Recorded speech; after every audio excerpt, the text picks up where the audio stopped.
Hi everyone, it's Lillian here from Stamper's Niche and welcome to Monday Night Stamping, where together we unlock some crafting ideas and fun together.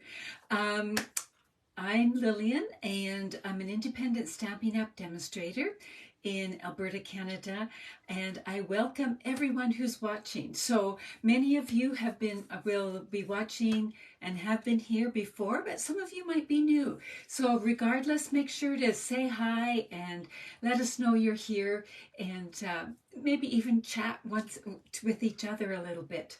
Now, I don't know about you, but Easter kind of snuck up on me, and I suddenly realized I wasn't prepared and that I needed to make a few different things for Easter. So I am going to share some ways that I can help rescue you if you found yourself in that same state.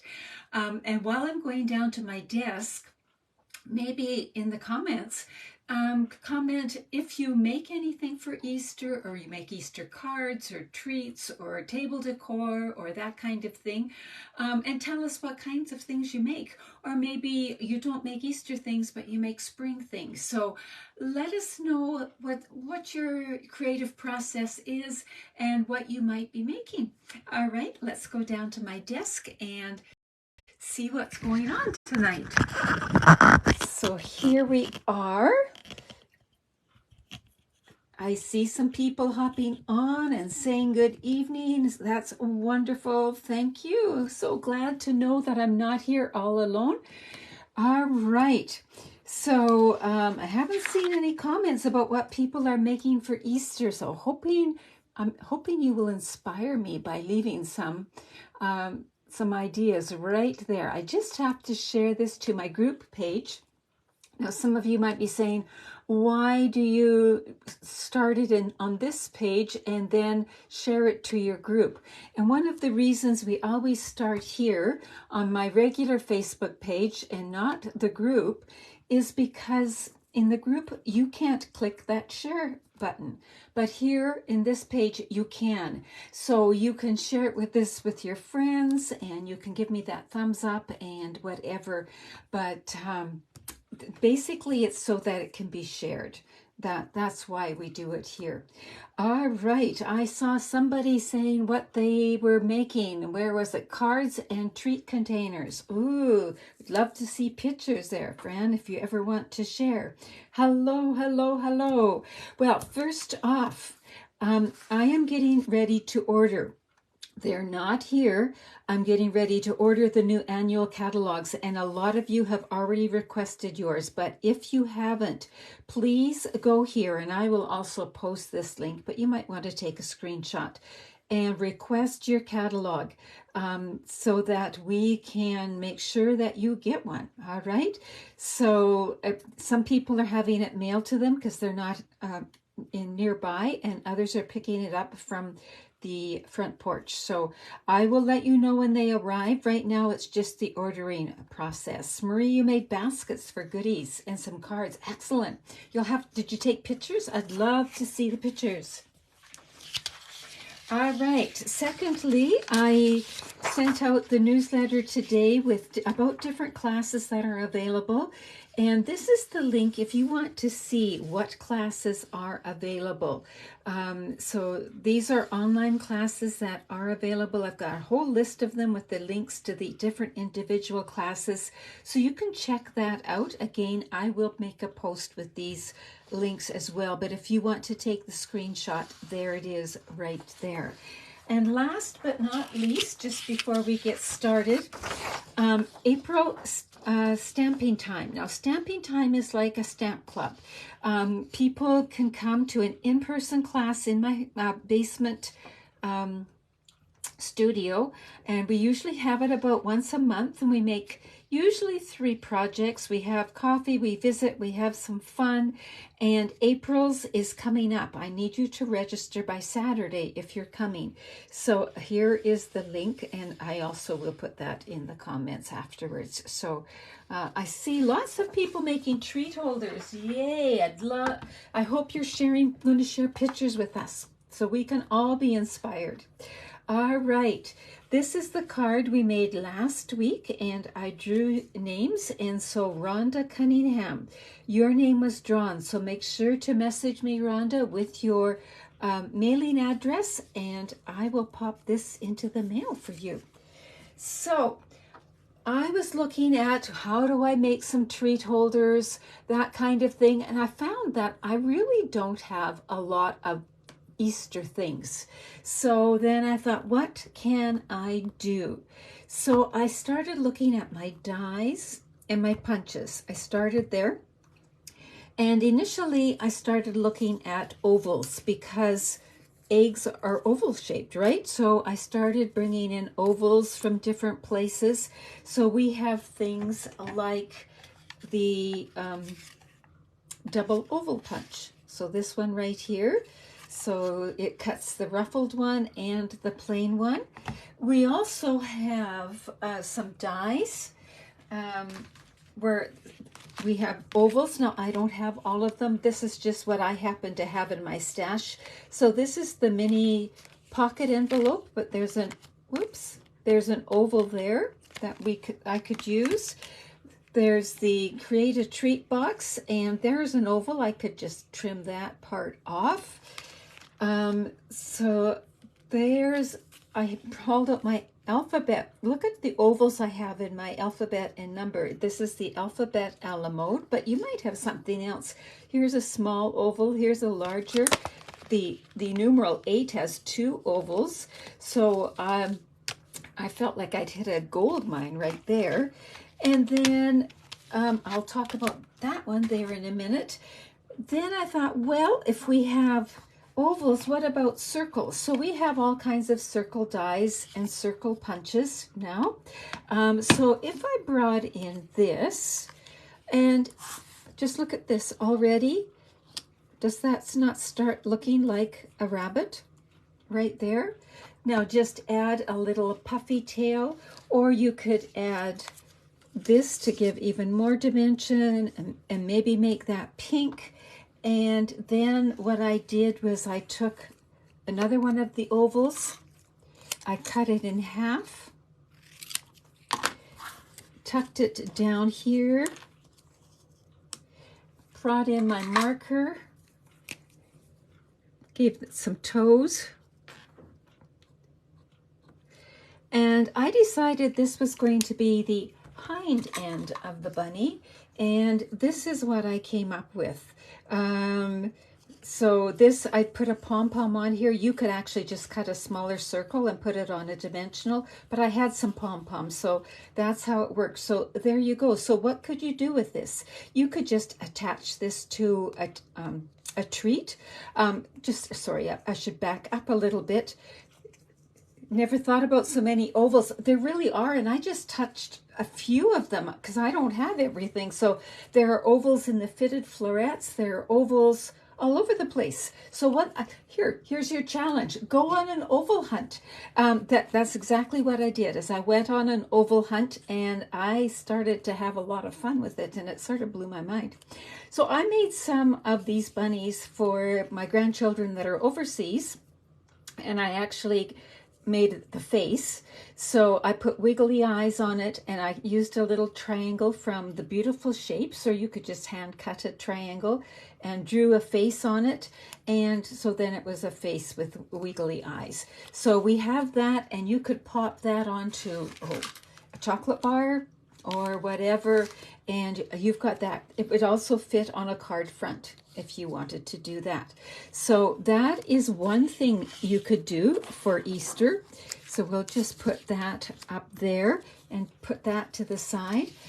Another thing you could do is going back to the ovals, and let's bring in these ones here.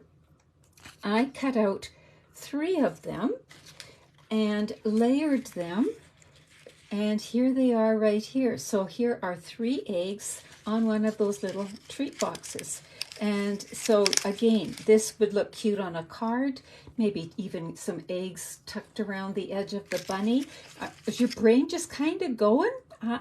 Once I got started here, I had a hard time stopping. I was on a roll. I am doing a tip video later this week. It'll likely be released Thursday. And I'll show you how to color some of our specialty papers, some of these nice pastel colors. So we did that. Then I thought, well, I've been making a gnome for every occasion.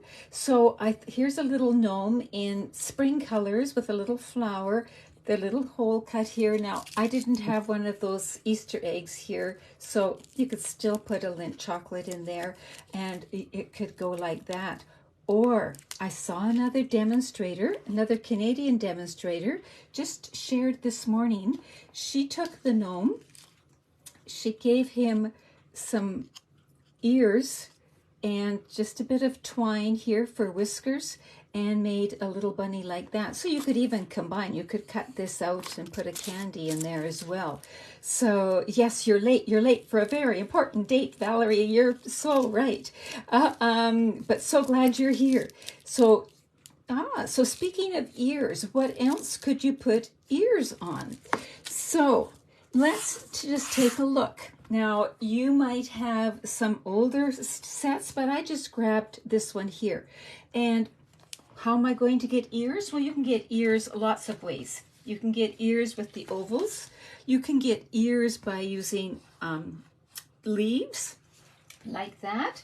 So, where are we at here? So I have got some leaves cut out here. Can you imagine tucking this behind the little kangaroo or behind the bear? Oops, sorry, you're getting a reflection. Behind the bear. Go take a look at some of your critters that you have and see who could wear a pair of ears.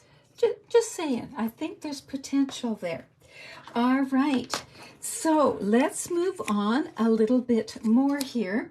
Another thing that I saw, sorry, I forgot to say who I got this idea from. It was Laura, I don't know how to say her last name, Seiki, and Mark, so glad you're hopped on. That's excellent. Now we're going to use the Ladybug Punch to make a bunny. So here is the Ladybug Builder Punch. I'll just put that there.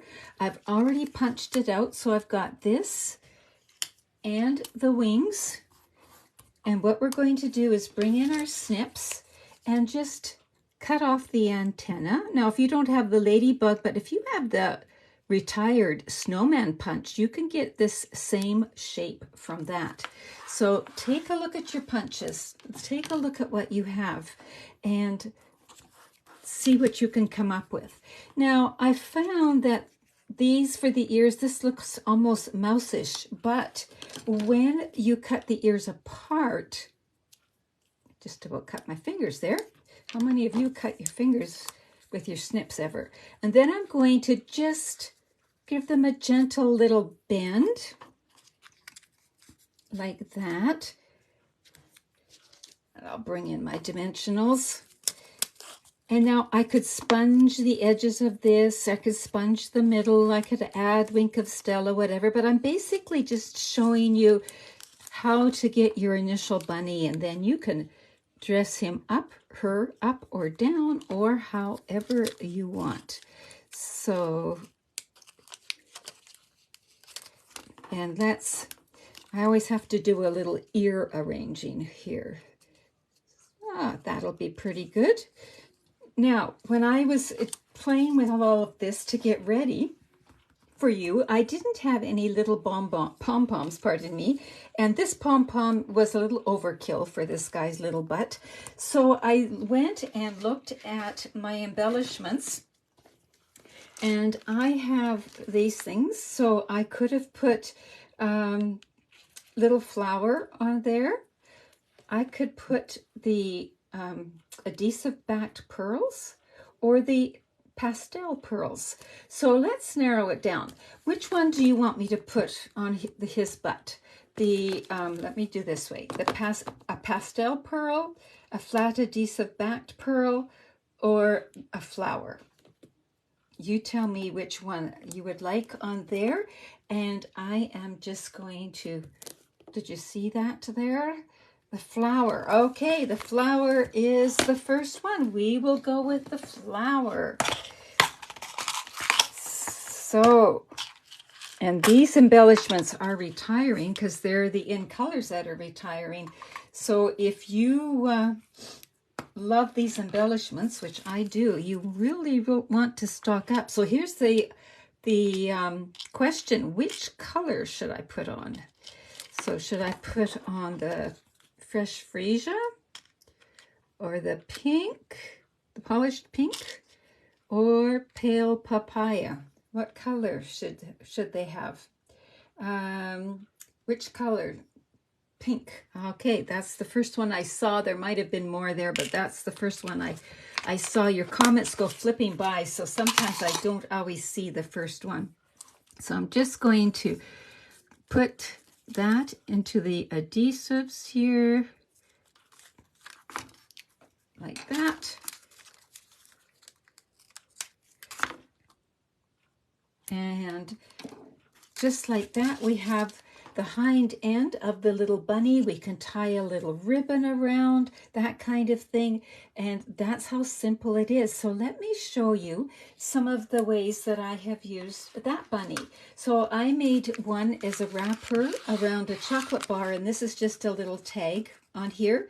And this time I used the adhesive back pearls, and then I used the sweet conversation because I don't have any Easter words. So then I was stuck. What am I going to do? So I started looking through my words, and what could I use if I was putting this on the table as, you know, or putting it in someone's lunch or that kind of thing. This would even look cute on a baby shower, right? Ooh, I need to make a baby card. Maybe I've just found my baby card idea. So there it is with the pearl, and I just tied a little linen thread bow there. I was going to show you something else, and I forget what I was going to show you. Now, I mentioned that you could even get little eggs from the centers of your numerals and your letters and that kind of thing. And I did do that, and I took that fine shimmery paper that I've been having so much fun with, and these are some of the eggs that I have made, just like that.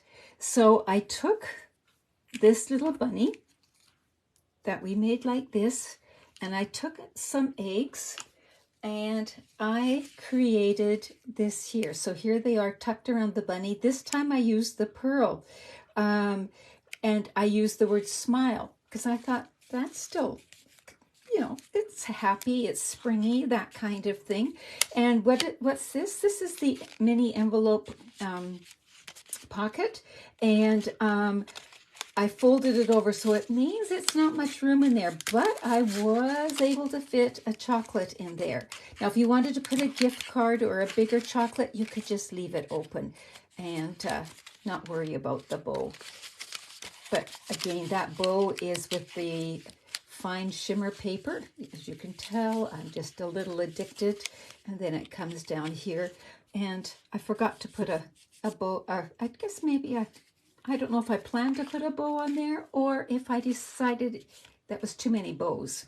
But anyway, you get the idea. Let's spread some of these ideas out. So you can see that even if you haven't planned ahead, you can come up with lots of other ideas. So here are the ovals, and I use the treat holders. So I've made actually a couple of these, and you might say, well, what can you fit in those cracker ones? Well, you could fit anything from lip balm to all kinds of things. So here is one right here. I just need to tie that end, but I have some of these, and you can fit 3 in easily. You could actually fit 4. It depends how economical you want to be, but there's tons of room in there.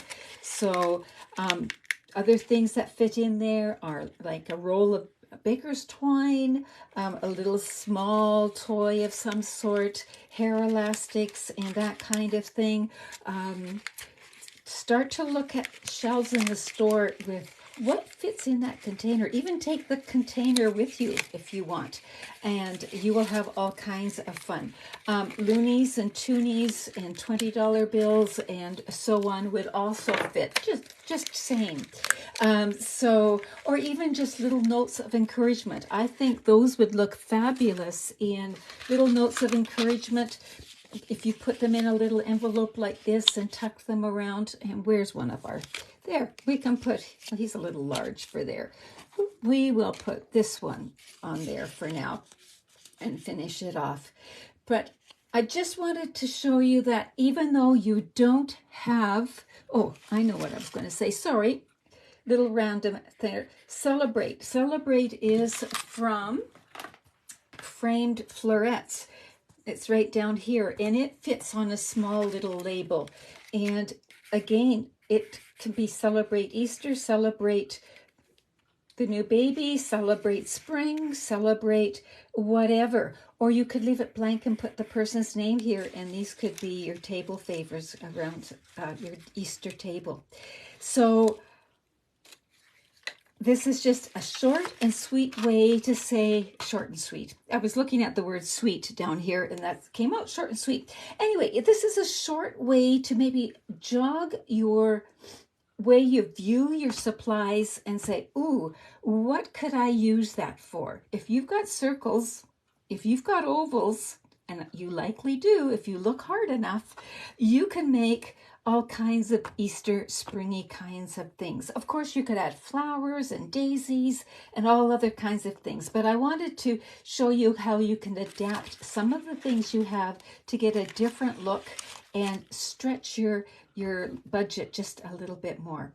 So let me know if you try some of these things, send pictures, all of that. This was not about making the container. This was about making the decoration that can go on the card or on the treat holder. So I hope that was fun for you. It was fun for me. And thank you so much for joining, for subscribing if you're watching on YouTube, and for all your positive feedback. Oh, I had some things to share with you. I almost forgot. Let me just go over here. First off, I did an impromptu Facebook Live on Saturday, and I made this kit, the birthday card organizer kit. It is something I have wanted to do for quite a long time, and I just finally got the kit. It was out of stock for a while, and I had a great time making it. I wanted to give it away as a gift this coming weekend. So then I added this. I used from the motorcycle paper, that black shiny paper. Marilyn, I know you have this paper, Something to Ride. Ready to Ride, is it perhaps? And I wanted to keep it flat here so it wouldn't get knocked off. But that's what I did. Tied a few ribbons, and I've got cards in here all ready to go. And then after I was finished that, I started to look around, and my granddaughter and I had started a card kit and not finished them, and so I finished them so that these could go in as well. So this is from one of the card kits. Oh, what's the name of it? Light the Candles card kit. So the kits come with the envelopes to match. Everything's all good to go. It's all inclusive. It's great to do with family, with friends, if you're having some friends over. It's also great to do with your kids or your grandkids. I also showed this, and this set would be perfect for Easter with the nest and that kind of thing, and it even has the dies for the eggs, so you could make an Easter basket with that very, very easily. So there you go. I've done my little bit of sharing. I hope you've had fun and been inspired, and Mark's saying she's got her mind going now on her own supplies. Wonderful. So that's exactly what this was supposed to do tonight. So perfect. That being said, go have some fun with your crafting supplies. Bye-bye.